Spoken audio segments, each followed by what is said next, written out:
Hey guys, it's Shala Chef and I'm back and I'm here to try Shala Chef's Japanese golden curry. It's got a long name, but that's what it is. Let's get it started.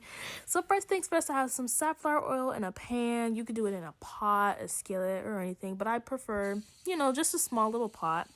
Then I put my beef cubes in there. This is actually the Guardian beef tips. But you can use mushrooms, you can use tofu, you can use whatever type of meat substitute you like. But I just find this best, and this has less sodium. So I love it. So now you're going to put your paprika, crushed red pepper, we have white pepper, and cumin. Now you're just going to put a teaspoon of everything because you don't need a lot of seasonings because you are going to be putting the Japanese curry mix in there. Now, it decided it didn't want to come out, so you know what I did? I forced it. I forced it in there. Ha ha ha ha.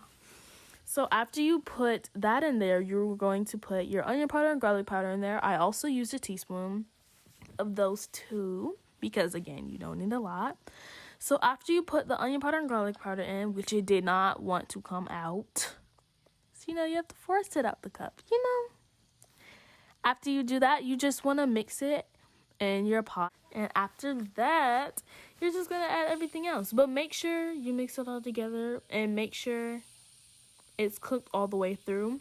But don't make it crispy. Don't make the meat crispy because it will be in a curry and that's just not a great taste. But when I tell you, this smells so good.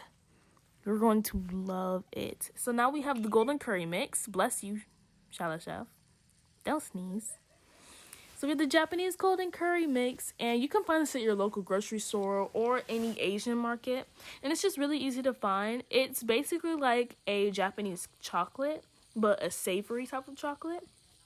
So I just cut that in 2.5 cubes. That's all you really need for this recipe because it is very flavorful. It is very flavorful. Oh my gosh. So after you put that in there with the meat, you are just going to mix it together. And it's just going to melt like chocolate. And that's the great thing about it. Oh my gosh, it's so trippy, but I love it. Ugh. So now we just have some cut up red potatoes. We have some carrots. We have some peppers. We have some onions. Now you can add whatever you want to this recipe. You can add celery, which just tops it off, sets it all off. So that's really good. I use onion. You can use yellow onion. You can use red onion. So after you put all of your ingredients in there, you're just going to mix it with the meat and the seasonings. And you're going to make sure it's fully coated with whatever you have down in there in the pot. So you're just going to mix that with a wooden spoon. And after you mix it together, you're going to put your white wine in there. Now, you don't have to use white wine. This is optional. But I use it because it really brings out the flavor. And it's just really good for like curries or any type of stews or like pasta dishes. So that's what I use. And it's also going to help cook it down. So after you put that in there, you're just going to mix it together. Oh my gosh. Oh my gosh. So yes, it is so wonderful. And now you're going to put your almond milk. Now, I did do a ratio of almond milk and water. Now, you don't have to use almond milk, but that's what I use. And I just feel like it gives it a good consistency. Just gonna take the top off, see if it's done. If it's not done, put the top right back on. And just let it cook for about 25-30 minutes, depending on, because potatoes and everything. And boom, you're done. You are done. When I tell you, it's going to smell lovely. And you're just going to put it in the bowl and make it look pretty. Make it look however you want it to look. So after that, you were just going to put, what I put is green onions. I put, some cilantro, some basil. Make sure you put some basil on there because I made a video about basil. So you should go ahead and watch it and you can see all the benefits of basil.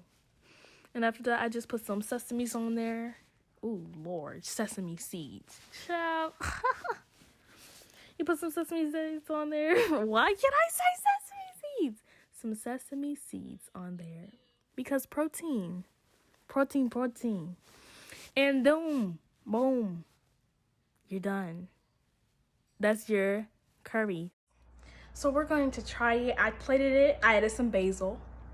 For y'all who saw my last video, I added some basil to this recipe. So I have some basil on the side. I have some green onions on top and some toasted sesame seeds.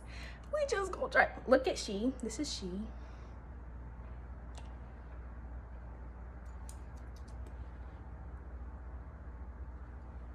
And we're just going to see how it tastes. All right. I'm so excited.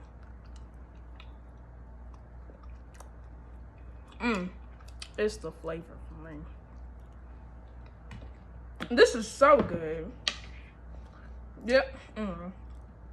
I'm trying. Let me get a little basil in there. A little potato. Come on, potato. Come on, basil. Look, look, look, look.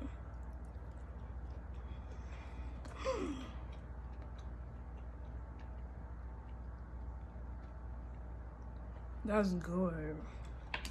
When I tell you thank you, let me just say thank you for watching and tune in for more. Make sure you follow my TikTok, Shyla Chef, my new TikTok, and thank you so much.